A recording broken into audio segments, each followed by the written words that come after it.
The MMI travel team would like to welcome you to our travel training series for aspiring travel agents. My name is Dadra Driscoll, and I am passionate about helping others succeed in life, faith, business, and leadership. I happen to be a proud member of the John Maxwell Leadership Team. I am a management and leadership consultant, as well as a corporate trainer. I happen to also be a travel entrepreneur, where I provide corporate travel training for travel agents across the country as well as internationally, as well as a 9-time IATAN accredited agent. I hold certifications with numerous travel brands such as Sandals, Virgin Voyages, Royal Caribbean, and Marriott Bonvoy, just to name a few. I'm also an IBCCES certified autism travel professional, as well as a special needs group certified accessible travel advocate. And I'm going to do more of a practical training today because I know we've got a lot of new people, and I know even some of you who may have been on the line with us through some of these trainings, just going through some of the visual, practical booking components might be helpful. So I'm going to take you kind of down the road, as it were, through doing a booking, and I'm going to use myself as an example because there's some different components I want to make sure that you're aware of, and so I'm going to be using myself as the example in my situation, in the example, I'll put it that way. So I'm going to share my screen, and I'm going to just kind of walk you through a trip because I often tell agents you want to be sure to help set your clients' expectations. So when you're doing a booking for someone, and in this case, I'm going to use the example of someone traveling with a mobility device. So I'm going to run through it based on me bringing my own. And then I'm also going to touch on if, for instance, if you're renting a device for someone as well. So we'll cover kind of both sides. But for instance, it's important that you kind of think through I'm leaving home, heading to the airport, and then I'm going to travel to my destination. And how am I going to get from point A to B to C to D, so on and so forth? Because each component may have different requirements or different information. And so it's always important for you to, like I said, kind of walk through it mentally so that you help set your clients' expectations, as well as understanding which areas of that process you can assist and perhaps do for your clients, which things they might need to do for themselves. And then again, also when you're talking to them, help set their expectation along the process. So just recently, I went on a cruise and I took my personal mobility scooter with me on that cruise.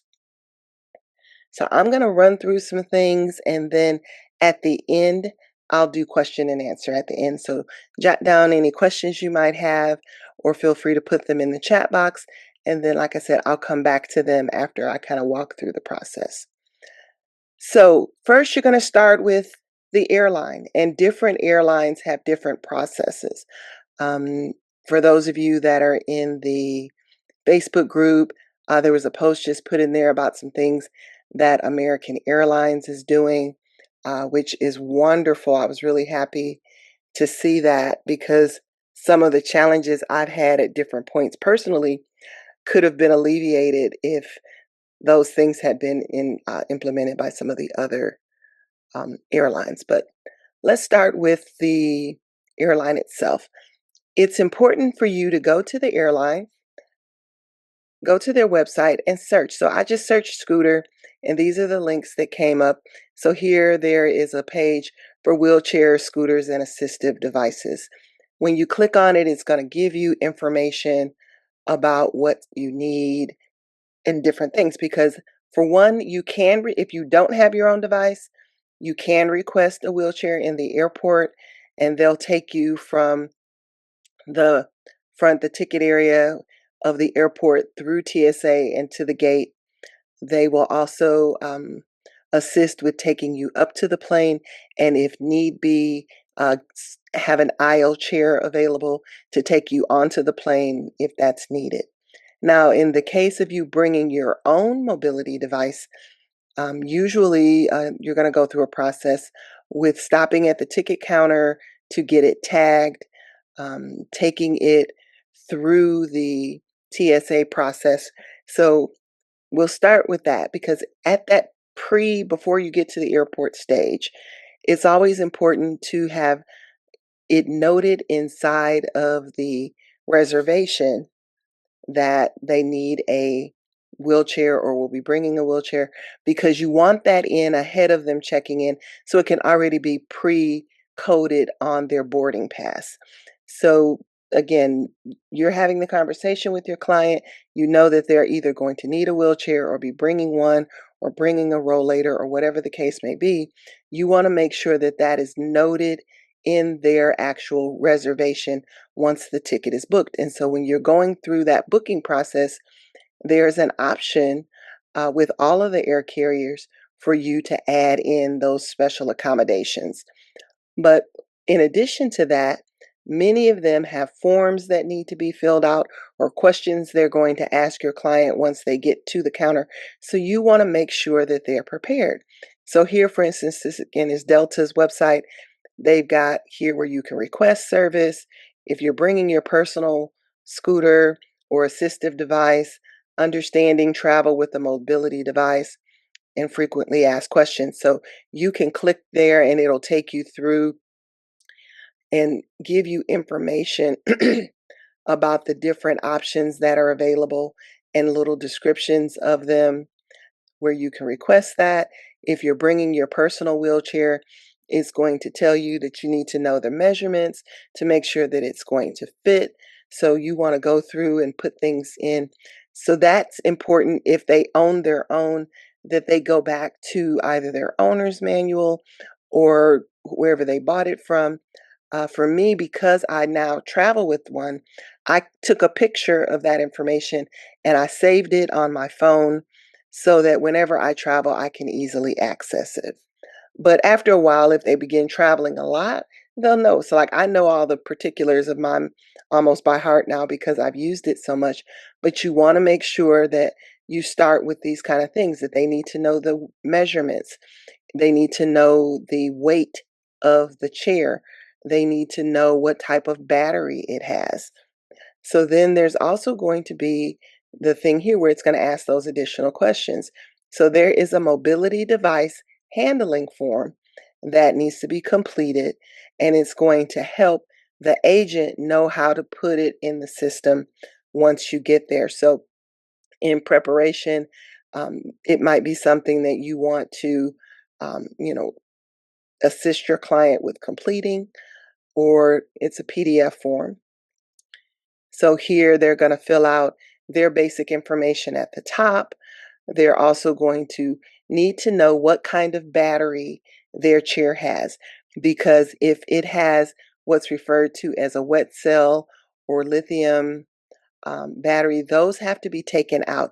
If it has a non-spillable dry cell, it can stay with the chair. So that's important because if they need to take the battery off before it's given over to the airline staff, they need to be prepared for that because they'll need to take it onto the plane with them. It's going to ask for any removable parts that the client will be taking on with them, whether that be a headrest or a basket, the keys, any of those kind of things. Um, does it have manual power? What are the dimensions and the device weight?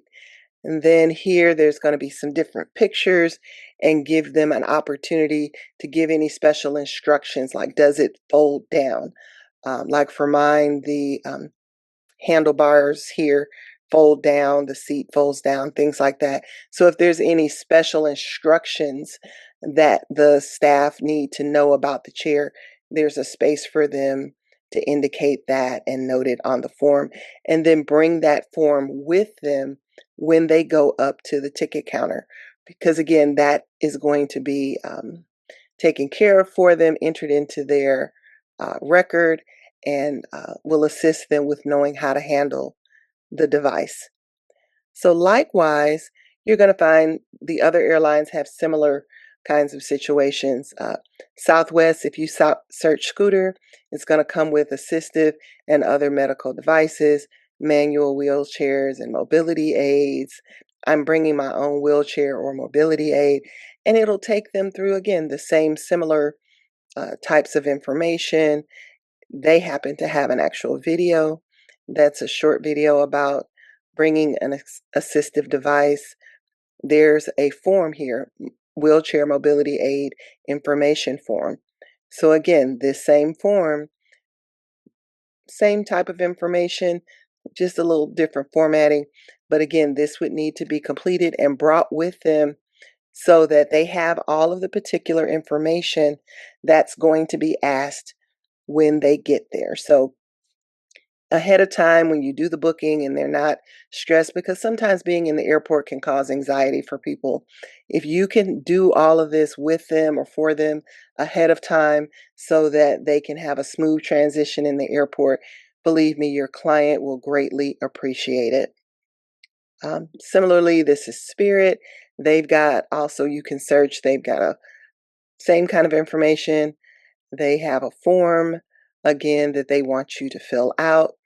And so the other thing, please note that if they, again, are traveling and it's a round trip type thing, they're going to need to present that again on the return trip and do that same process again on the way back. So let me just click there so you can see the Spirit form again, similar information as before. So when I print them out, I keep them in a special place that's easy to access because again, when you're coming in the airport, you're got luggage and all kinds of things. You don't want to have to be digging down to the bottom of somewhere to find it because you are going to need it at the ticket counter when you're getting your device checked in. So starting with that, we want to make sure it's noted in the reservation and that the form is completed for the respective branch. And these are just a couple examples.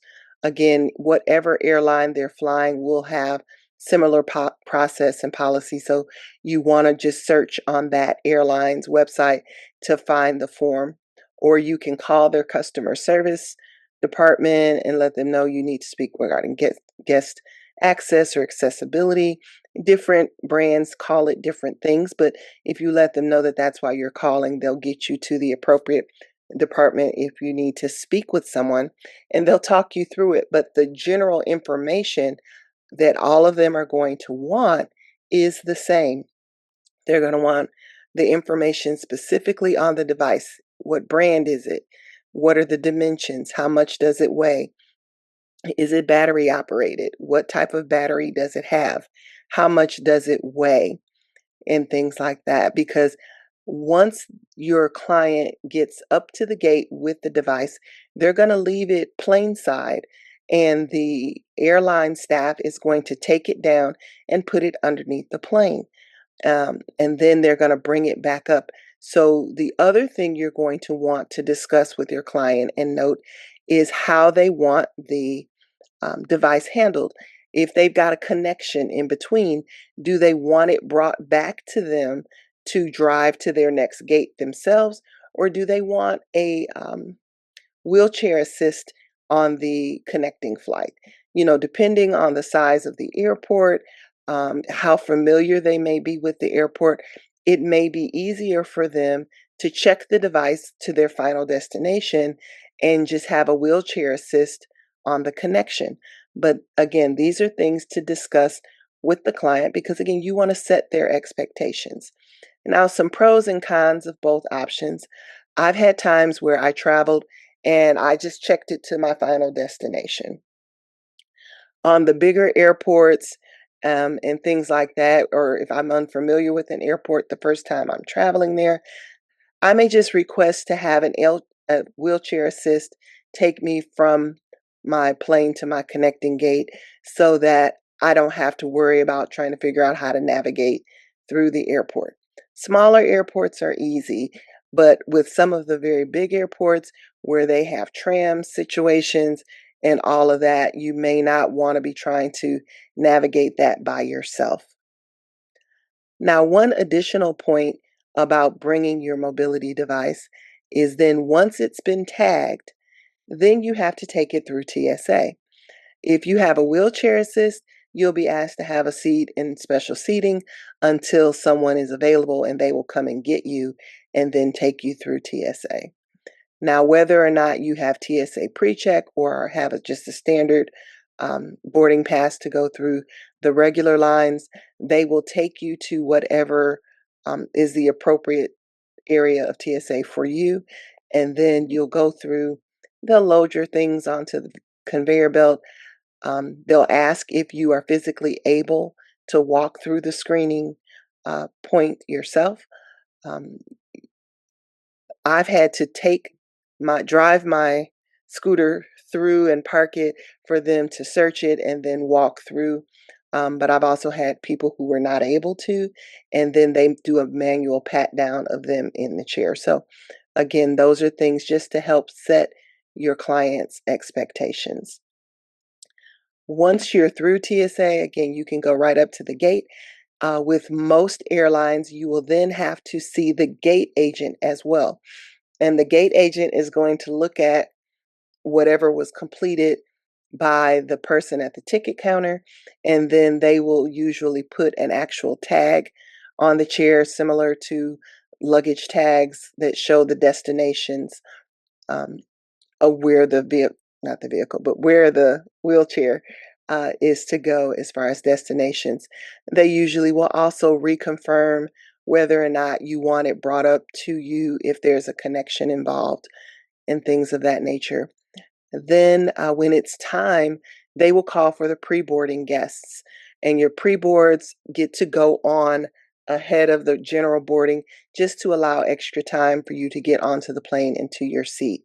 If you're bringing your own device, as I mentioned, you're going to bring it up to the area just before you get onto the plane and leave it on the jet bridge. And a member of that particular airline staff, they will come and get it and take it and put it under the plane. Now, it's been my experience that because I'm also a part of the loyalty programs and I'm in their systems, I usually get a text message that says that my mobility device has been loaded onto flight number blah, blah, blah. And likewise, when they take it off, I get another text that says that it's been removed from the plane and brought up plane side as well.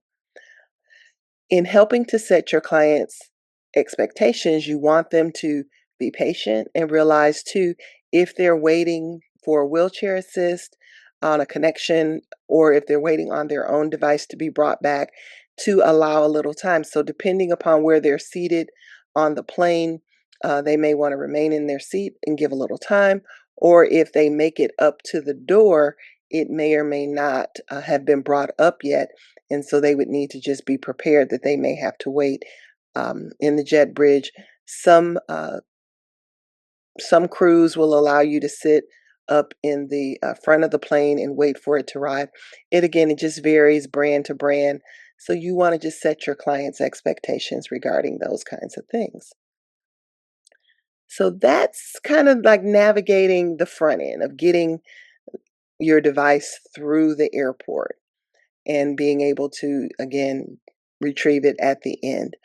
The next thing you want to think through on the trip is you want to consider how are they being transported in destination to whatever their next stop is. So, for instance, are they going to be taking an airport shuttle to get to a hotel, or do they have a transfer taking them to a cruise ship, or you know, transportation taking them to a resort? You want to make sure that ahead of time you've contacted whatever that particular next step is to make sure that they're prepared to transport a scooter or mobility device. Don't just assume that they're automatically prepared. So, as I mentioned on my last trip, we stayed here at the Renaissance Orlando Airport Hotel. So I kind of had already went to their website, and I search here where it says see accessibility features, and it's going to just give you basic information about the things that are accessible at the hotel. They do a very good job of being descriptive here about most things. However, I called just to confirm because one thing that was not specifically outlined here was that they do have a specific shuttle that they use for scooters and wheelchairs and things of that nature, but it doesn't run all the time and you have to request it. So I had called ahead, so I knew that I needed to call ahead so that they would send the shuttle to pick me up that could accommodate my chair. Again, it wasn't something that all of their shuttles are not accessible. They do have at this particular property. Now, for some hotels, all of their shuttles may be accessible, but you do want to just make sure ahead of time so that you're not causing further inconvenience. Because after traveling, last thing your client wants to experience is being stranded at the airport and unable to get to their particular destination. So you just want to keep things like that in mind to have already mapped out that route or who it is and how they're going to pick them up so that they can get to the property. So for us, we went in early ahead of our cruise. We stayed at the hotel. Then we took the hotel shuttle back to the airport because we actually took the Carnival transportation from the Orlando airport to Port Canaveral. So because we had arranged those transfers through Carnival, um, let's talk about taking your device on a cruise. Because the next thing is, again, you want to walk through each of the components. So here I went to Carnival's website, and under their customer service section, they have a section for guests with disability. Tongue tied. Guests with disabilities. And so here it's going to talk about all the different types of programs and things that they offer, but I want to just kind of focus on a couple things. So they have a section for guests with mobility limitations, and you can click there and read that information. They also have pre-cruise forms because, again, they're forms and things that need to be filled out ahead of time, and you want to make sure that if you're doing a cruise booking, just like I mentioned that when you do the flight booking, you can put in the reservation, the accessibility needs. The same thing holds true when it comes to booking a cruise.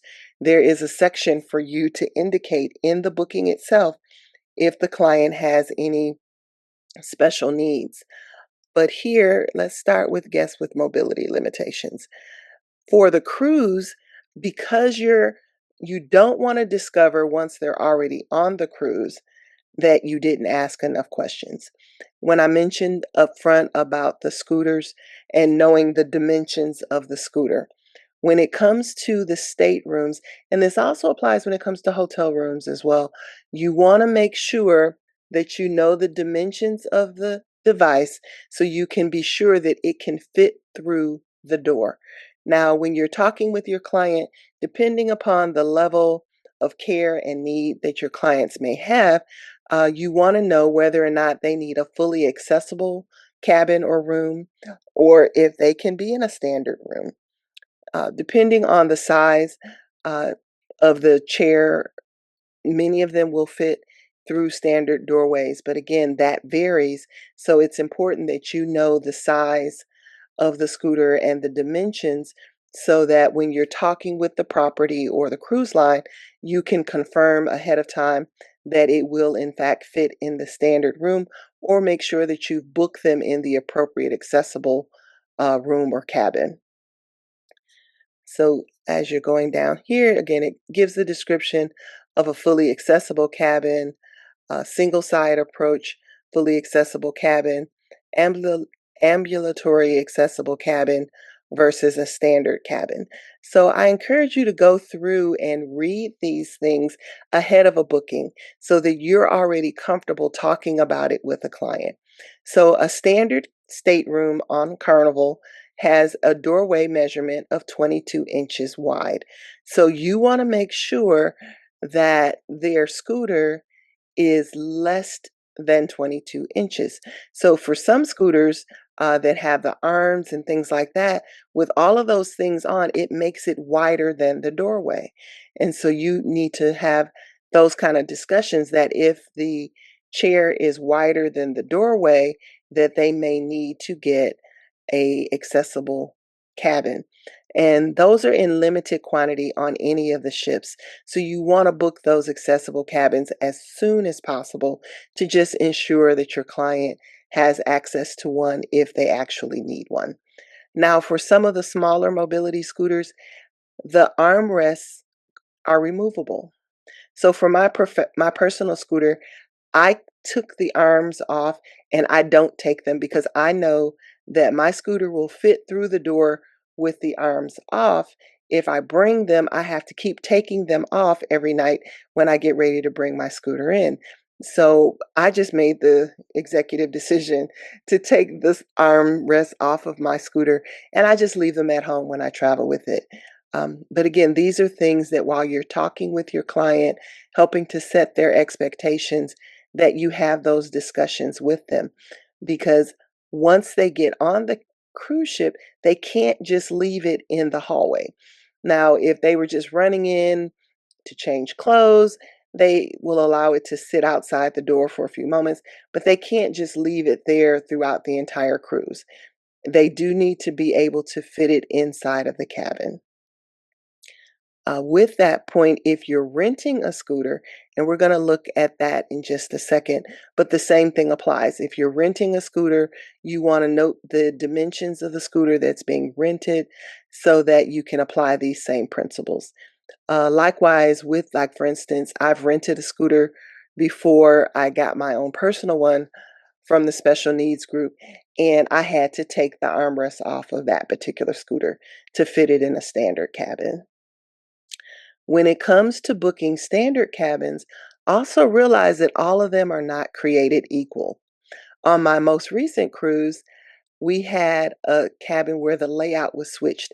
Usually in the cabins on most cruise rooms, as you come in, there is, the couch area and the bed is closer to the window, which gives you some room to maneuver the chair into the standard room.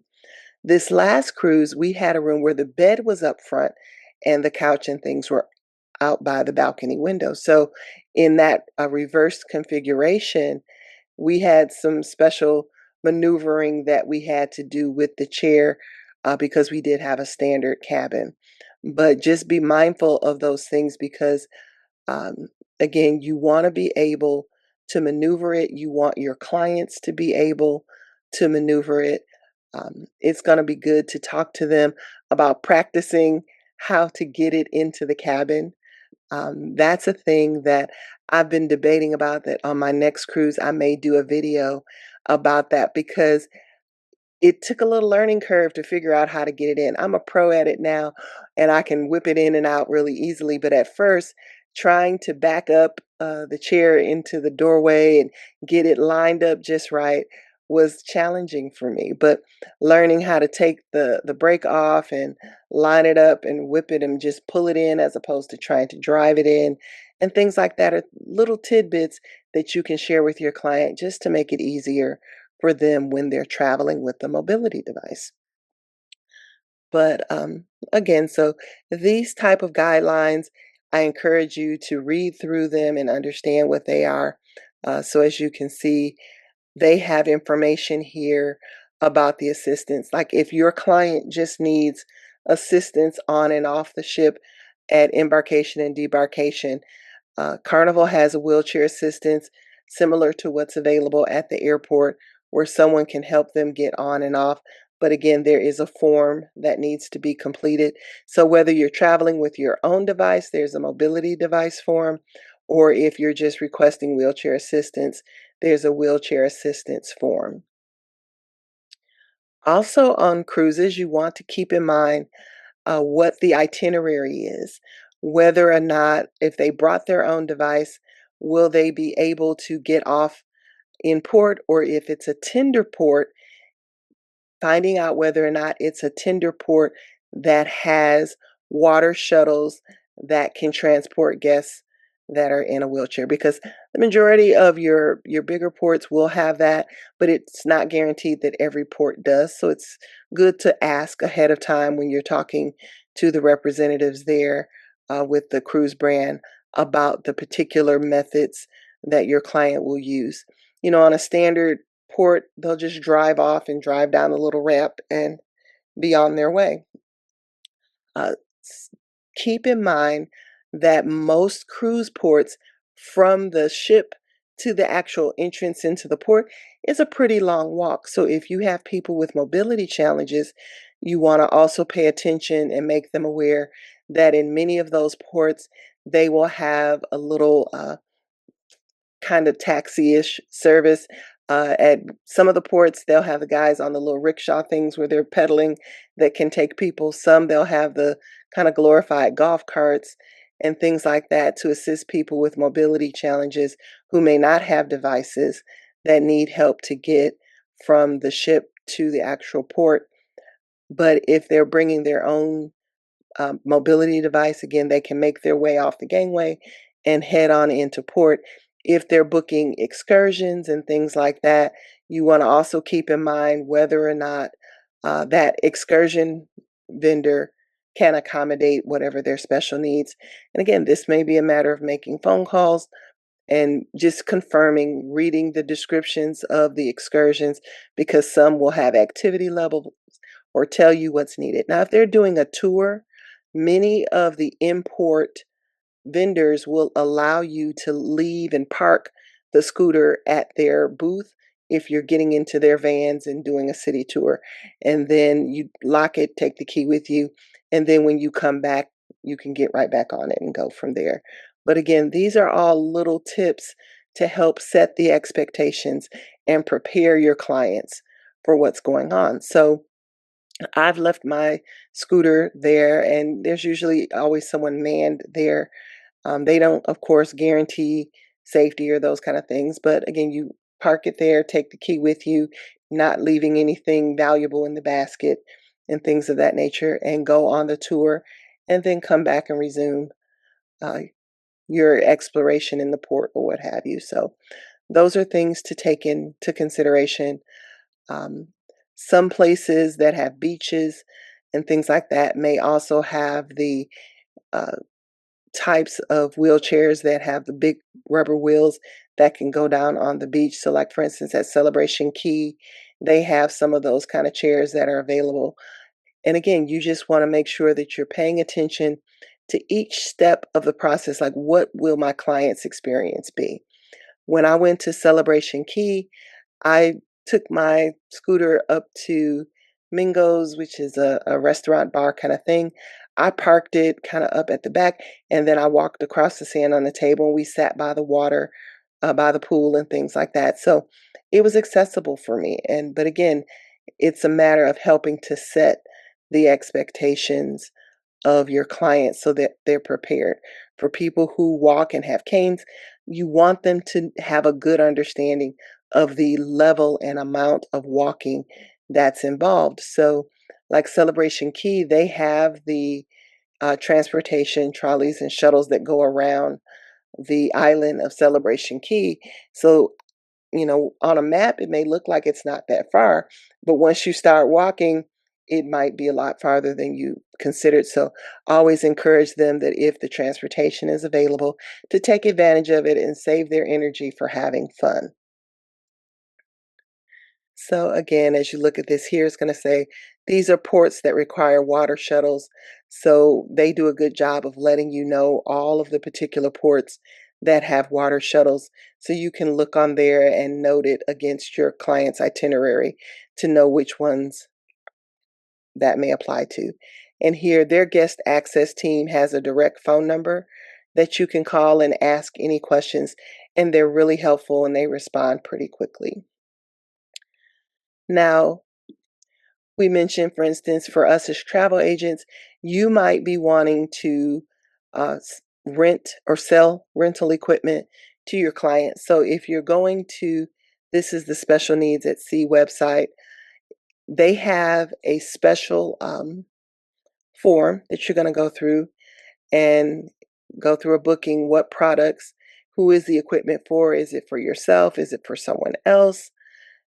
Then it's going to ask you what kind of wheelchair. So I skipped over that page, but they have a little diagram, so to speak, that shows all of the different types of chairs that they have, and it gives weight capacities. So if you're assisting your client with renting equipment, you're going to need to know both their height and their weight, and then what type of device. So do they want a regular wheelchair? Do they want a power scooter? And is it standard? Do they need it to be heavy duty? There's some other options as well. They have a bariatric scooter for clients that are heavier. Do they need oxygen? Do you need information about a walker? So again, as you're filling all of this information out, you can then go in and arrange for the rental of the scooter for your client. They will deliver it right to the port. They'll ask your clients check-in information. So this is something once they have their actual they've checked in for their cruise and they know that they have a certain window to embark, they'll ask you that so that they can make sure that the equipment is delivered for them to have access to at the appropriate time. So they would pick it up right there at the port and be able to ride right onto the ship and make their way on. And then when they debark, they'll just return it back generally to that same area where they picked it up and leave it there, and the company will pick it up. But I wanted to kind of walk you through a process because you want to just be sure that your client understands what to expect. If they've never traveled this way or this is their first time utilizing the rental equipment and things like that, you want to make sure that you just have them feel comfortable because again, the questions can help and increase their anxiety, and you want to make them as relaxed and excited about their trip as possible. So telling them those little things, like for instance, your scooter will be waiting for you right at the port, so once you get there you can pick it up and ride right on. Little things like that help them not be concerned about, am I going to be looking for someone and trying to find a scooter, or how, will it be there? Those companies will contact them ahead of time, just confirming the time and the drop off locations and all of those things so that your client can feel comfortable. So yeah, that was kind of a little bit of a walkthrough, kind of a what does a person expect or what will they experience when they're traveling with a mobility device. But again, you want to just be sure that your client is prepared for the questions they're going to be asked, that they have the answers handy so that it can be a quick transition through the line and through TSA and onto the plane and onto the ship or what have you. Thank you for participating in the MMI Travel Team Travel Training Series for aspiring travel agents. Be sure to like and subscribe to our YouTube channel so that you can be notified when new travel content is posted. Also, you can connect with me at dadradriscoll.com, mmImanagement.net, and mmItravelteam.com. Have a great day.